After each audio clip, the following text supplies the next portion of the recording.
Yo, YouTube, what's up with your boy? Sports and Fitness Rants. I'm back, guys. Click that like button. Subscribe to my channel. What's up, y'all? Welcome back, guys. Welcome back, man. I got another great one for you guys today. As usual, you guys know the deal, man. You guys know the deal. We're here to celebrate Michael Jordan. We're here to celebrate the 80s and the 90s, right? It's about the truth. It's about the facts here on this channel. And, man, listen, I want to thank you guys, man. I hit some 2,000 subscribers, man.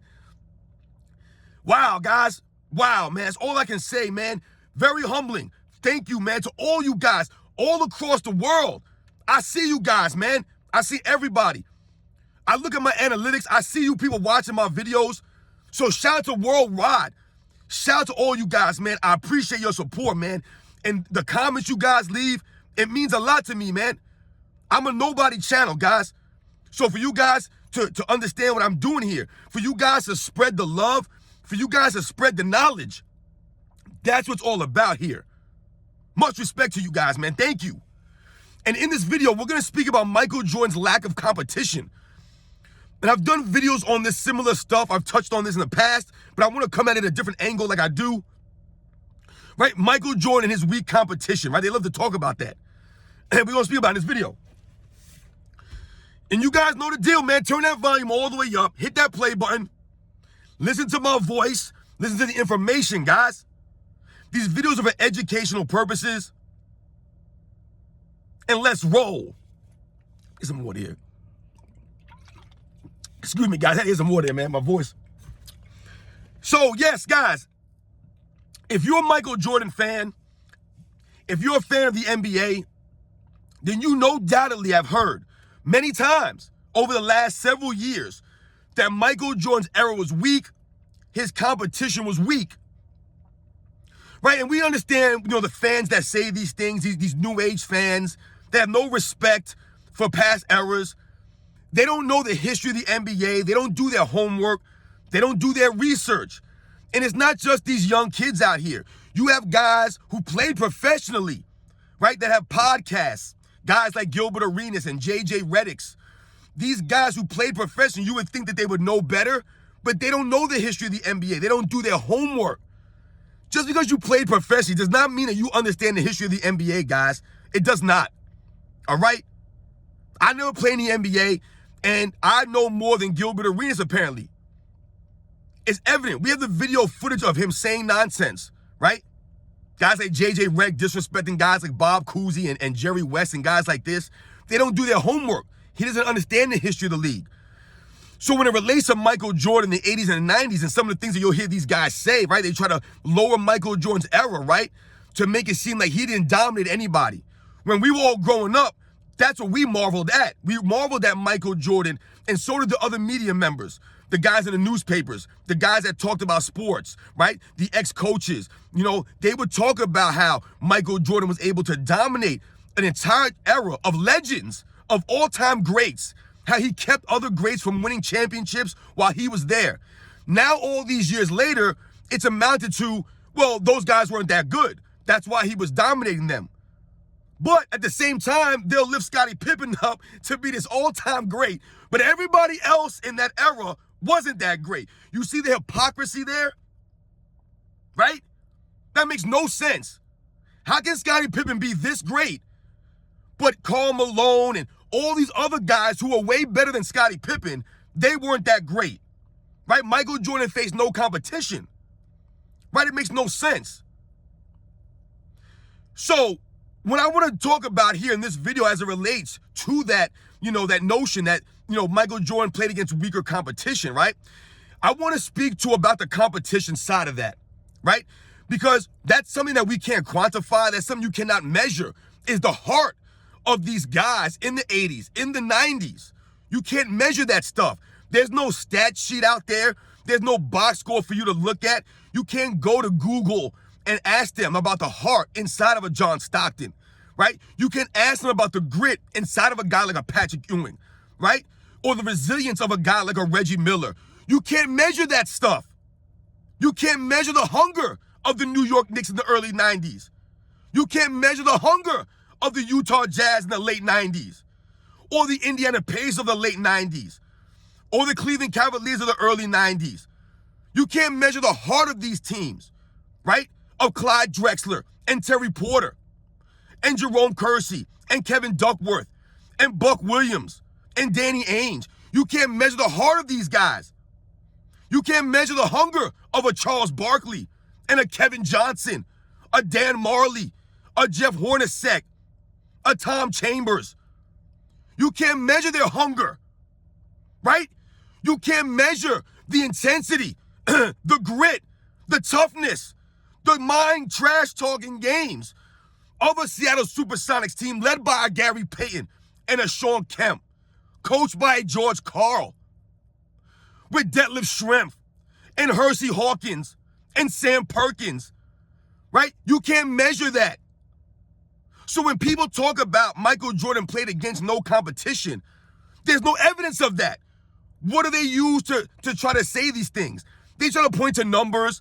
They try to point to the odds-on favorites of Vegas. Oh, the Bulls were always a favorite, so of course they won. I don't ever remember someone winning just because they were the favorite. I've never heard that. No one who's played sports at any level knows that just because you're supposed to win or because people think you're going to win, that entitles you to anything when you're playing any sport. That means absolutely nothing. It matters nothing. But this is what they resulted in that. We've broken it down to this, to that they were the favorites and that there was no competition. We must think about guys making big plays, right? Because I can easily point to a LeBron James 2011 NBA Finals, right? And say that maybe the Dallas Mavericks only won that finals because of LeBron James' performance, right? Maybe we can do that, right? Maybe we'll take away from Dirk Nowitzki and Jason Kidd and all these guys, right? We'll take away from them because LeBron James did not perform up to level, right? Couldn't we make that argument? We don't do that though. Why is that? Because guys like Dirk Nowitzki, Jason Kidd, Tyson Chandler, Jason Terry, J.J. Barea, Deshaun Stevenson, Sean Marion, all these guys made plays. They stepped up, right, to the competition. They didn't fold. When we think about Michael Jordan and the teams he played in the NBA Finals, guys, or even teams that he played before the NBA Finals, in the Eastern Conference Finals or the semifinals, the one thing I told you we cannot measure is these guys' hunger, right? The fact that a Patrick Ewing, a fact that a Karl Malone or a Charles Barkley, these guys were performing at levels. I don't remember Karl Malone averaging 17 points a game in the NBA Finals. I don't remember Karl Malone averaging 20 points a game in the NBA Finals or 15 points a game in the NBA Finals, being a shell of himself. Yeah, did Karl Malone maybe raise his play like Michael Jordan did? No, that's why he's Michael Jordan, guys. That's the point here. Did John Stockton fold up out there in the NBA Finals? I told you guys in Game 6, in the last minute, John Stockton with the game tied 83-83. John Stockton proceeds to hit one of the biggest three-point shots of that series, right? He hits the three, puts up the Jazz up by 3 with 40 seconds left to go in the game. The Bulls had to inbound the ball, get a quick 2-for-1. Michael Jordan had to steal the ball from Karl Malone and make a shot just to beat them because of John Stockton's big shot. Because he stepped up and he made a play. Michael Jordan had to raise above that. He didn't fold up and shrink and then point the finger and say, hey, well, you know, man, these guys competed at a higher level than me, man. I couldn't get to there. You know, John Stockton made a good shot. He never used that as an excuse. Guys were always making plays. Across the entire NBA's history, guys have stepped up, made big shots, made big plays. All throughout the history of the league. They never turned it around and was like, well, you know, that team only won because that player made a big play, right? Or the league wasn't that great then. No, those guys stepped up. That's why that team won and the other team lost, right? The other team didn't step up. Michael Jordan always stepped up when it mattered most. That goes to his 6-0 record in the finals. People try to make it seem like he just fell into a 6-0 record because he played nobody. But there's no evidence to say that, right? Because if you look at the wins that the teams that he was facing, you can't use that because he beat a lot of 50 and 60 win teams, Michael Jordan, the Chicago Bulls, right? So what are you pointing to when they say there's a lack of competition? All they're doing now is making excuses for guys these days. For the reason why guys are not winning now. They're making excuses. No one made excuses for Jerry West when he was getting beat every year in the finals by the Boston Celtics. No one made excuses for Jerry West. He just kept coming back. He kept working. He didn't quit. He didn't join the Celtics. No one made excuses for him. And they could have easily made excuses, saying his team wasn't good enough, right? The Lakers are outmatched. But they didn't say that because the Lakers were a good team led by Jerry West, who's one of the all-time greats. He didn't need excuses. They didn't get it done. Karl Malone wasn't making excuses. John Stockton never made no excuses. Patrick Ewing didn't make excuses. Patrick Ewing never beat Michael Jordan and the Chicago Bulls. He never did. The only time that he beat the Bulls was when Michael Jordan was not there, right? That's the irony in that, right? Scottie Pippen couldn't beat the Knicks. Michael Jordan never lost to them. Patrick Ewing never beat Michael Jordan, but did he quit? Did he join Michael Jordan? No. What did he do? He continued to get better. He continued to just keep trying every single year to come back hungry and hungrier. And he performed at a level, right? But what happened? Michael Jordan just raised his level. Guys like Patrick Ewing, they couldn't get up there. That goes to Michael Jordan's greatness. That shouldn't take away from him now as if he's just beating guys that weren't great or the teams that weren't that good. Oftentimes, the Bulls were beating teams that were deeper than them. Deeper. But Michael Jordan was always the X factor here. So whatever his teams were lacking as far as depth-wise, right? Michael Jordan made up for that stuff. Right? We often hear people try to take away Michael Jordan because he was coached by Phil Jackson. Who do you think they were beating? They weren't beating teams with garbage coaches. The Knicks were coached by Pat Riley and Jeff Van Gundy. These are high-level coaches. The Utah Jazz were coached by Jerry Sloan, which is why the Utah Jazz was so tough. They mimicked Jerry Sloan's demeanor, the way that he played the game, Jerry Sloan. Very tough and gritty and hard-nosed. That's how the Utah Jazz won the playoffs. That's why they beat so many good teams in the playoffs, which is why they were hard to beat. The Indiana Pacers of the late 90s, you guys probably don't even remember, were coached by Larry Bird. They were coached by Larry Bird. I don't need to say anything about Larry Bird's greatness. It speaks for itself. This is who they were coached by. Right? Do you guys remember that? You guys don't remember that. Michael Jordan wasn't beating also teams or average teams being coached by average coaches. He was beating teams coached by all-time legendary coaches, like a Detroit Pistons coached by Chuck Daly, the guy who coached the '92 Dream Team. No one ever bigs up Chuck Daly, right? But they'll tell you the Pistons were old in '91. They make it seem as if they said they weren't that good. They weren't coached by anybody. Michael Jordan was beating great coaches all throughout his career in the Eastern Conference and in the NBA Finals, guys. He was. The facts are there. The reason why someone like a Rick Adelman, who coached the Portland Trail Blazers in the 1992 Finals, the reason why you don't remember him or consider him a legendary coach is because Michael Jordan beat them, right? It kept them from winning the title.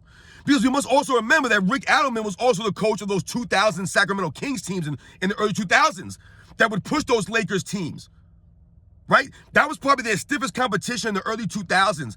It wasn't the Spurs. Those first couple of years, it was the Kings, the Sacramento Kings, coached by Rick Adelman. So when we think about like I said, the competition, people try to take down Michael Jordan's competition of his era, and they make up things like a expansion era, a watered down league. Like I said, they can't measure the heart of these guys, the intensity these guys played with. We watched it with our own eyes, guys. When I grew up watching these games, these playoff series, you could tell it mattered. You could feel the intensity sitting on your couch. You could feel it, guys. Because once again, like I said, you cannot measure the heart, the grit, the toughness of these guys. And the hunger. They wanted to win. Charles Barkley wanted to win. Karl Malone wanted to win. John Stockton wanted to win. Patrick Ewing wanted to win. They wanted to beat Michael Jordan. It would have mattered that much more if they won the title beating Michael Jordan. Think about what that would have meant to this day if Karl Malone and John Stockton would have got one of those rings. Just one of them. Think about what it meant. I'm a New Yorker, guys. What it would have meant to New York fans and Patrick Ewing if they were able to get one of them. Just one of them. While beating Michael Jordan. Right? It would have meant that much more. That's why these guys didn't team up and team hop. They wanted to beat him fair and square. That's why Michael Jordan didn't ask for guys to come join him. While he played with the same team all those years. He wanted to beat those guys on his own terms. That's what we respected about that era.